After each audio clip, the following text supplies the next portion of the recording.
Histoire de la cabane de la déesse Héru.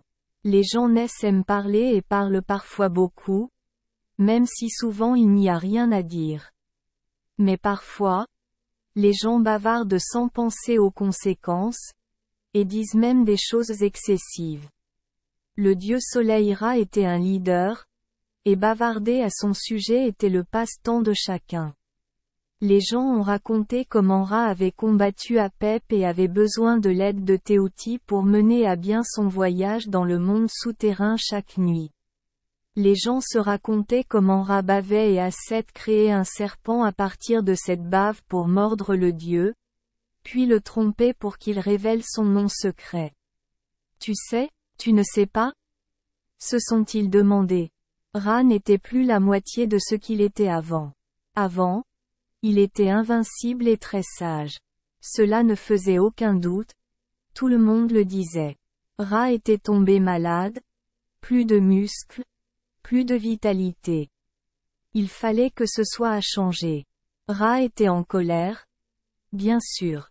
J'ai dû faire face à ce défi du dieu Seth et j'ai dû demander l'aide de Héru Vert pour y faire face. Mais maintenant être défié par des gens ordinaires? C'est trop. Dieu a immédiatement envoyé la déesse Uteru, son œil, pour punir les gens. Uteru était abasourdi comme s'il était frappé par la foudre. Pourquoi Ramaté-il choisi? Où est Uteru? J'ai une certaine expérience en matière de punition. Le vaste bassin de Nondura a émergé pour la première fois, parfois en mouvement créant très rapidement une eau appelée Méhévéret. Chaque jour, tôt le matin, Méhévéret aidait à nouveau Ra à s'élever du réservoir d'eau des enfers jusqu'au courant d'air dans le ciel pour commencer une nouvelle journée. Méhévéret était comme une mère aimante. À Ra, elle est venue sous la forme d'une vache, entre les deux. La corne est un disque solaire. Des étoiles brillaient de ses oreilles. Méhévéret éclaboussait et caressait la Voie lactée, également l'étincelle particulière de Uteru. Uteru, à son tour, aimait aussi Méhévéret et aimait aussi remuer l'eau. Elle a versé de l'eau de la Voie lactée sur Héru Saaset et lui a restauré les yeux après que son oncle Seth se soit fait arracher les yeux. Elle remuait le liquide amniotique dans le ventre d'une femme enceinte et le faisait déborder pour signaler qu'elle était sur le point d'accoucher. Uteru est avec les femmes au travail, lorsqu'elle accouche et lorsque les enfants sont bébés. Elle n'a pas usurpé le rôle de Nebet-Ut dans le soulagement des douleurs de l'accouchement. Elle n'a pas usurpé le rôle d'Aset en tant que déesse de la fertilité et conseillère familiale. Au contraire, elle les complète. Ces déesses travaillent ensemble pour la santé et le bonheur des femmes. Uteru trouve du plaisir dans l'essence du corps. Elle adorait le parfum et faisait brûler de l'encens à tout le monde pour elle. Les parfums rendent la respiration agréable, c'est pourquoi le don de Uteru au nez se ressent à chaque respiration. Tous les lions tuent s'ils ont faim ou sont menacés. Mais cette lionne tue juste pour tuer, parce que sa colère lui donne encore plus envie. Elle aime les couleurs de la pierre et du métal, turquoise, vert malachite, or, rouge cuivre. Elle est devenue la déesse patronne des mineurs et a encouragé les gens à porter des bijoux, même parmi les esclaves. Elle a appris aux femmes à broyer la malachite en poudre à appliquer autour de leurs yeux pour leur beauté. Cette poudre aide également à combattre les infections, afin que les femmes puissent profiter de la joie de voir toute leur vie. Un cadeau pour les yeux. Uteru joue très habilement de la harpe. Elle avait un collier turquoise qu'elle aimait beaucoup, appelé Mena. Quand elle dansait, elle le secouait, produisant un tintement qui faisait sourire tout le monde. Son rire est le même, ça ressemble à de la musique, un cadeau pour les oreilles. Elle danse quand son père Ra s'ennuie, elle continue de danser jusqu'à ce qu'il ne puisse s'empêcher d'éclater de rire.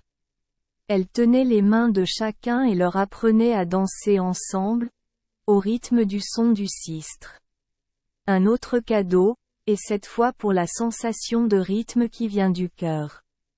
Elle offre aux gens du vin et de la bière, car les boissons alcoolisées stimulent les membres pendant qu'ils dansent et les libèrent du stress et du chagrin. À partir du moment où Ra l'a créée, Uttero savait que tout le monde comptait sur elle. Elle écoutait attentivement.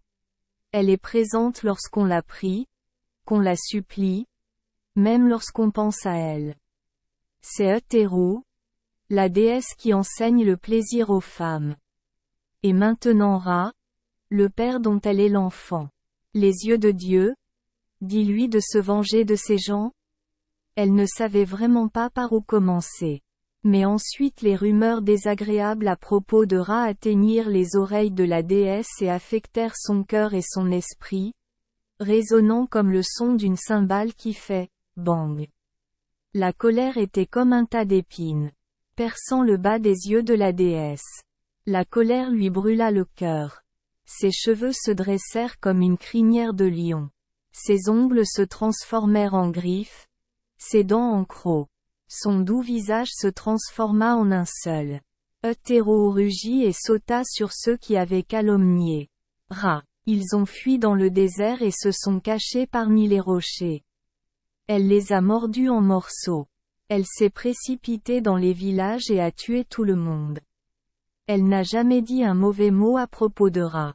Le Nil était rouge du sang des innocents. Cette nuit-là, Uttero retourna vers Ra. Le dieu la loua. Nous avons gagné, et c'est grâce à toi, Uttero. Maintenant, s'il te plaît, repose-toi. Vous le méritez. Reposez-vous. Mais elle ne pouvait pas. Merci les enfants des Esperluette Croisillon 39. Avoir écouté des contes de fées au jour Esperluette Croisillon 39. 8. Espérons que les histoires apporteront aux enfants des moments heureux et significatifs. Si vous aimez notre chaîne, veuillez appuyer sur le bouton S Esperluette Croisillon 39. Abonner, pour ne manquer aucune histoire intéressante. Je vous souhaite une bonne nuit de sommeil et de beaux rêves. Rendez-vous dans la prochaine histoire.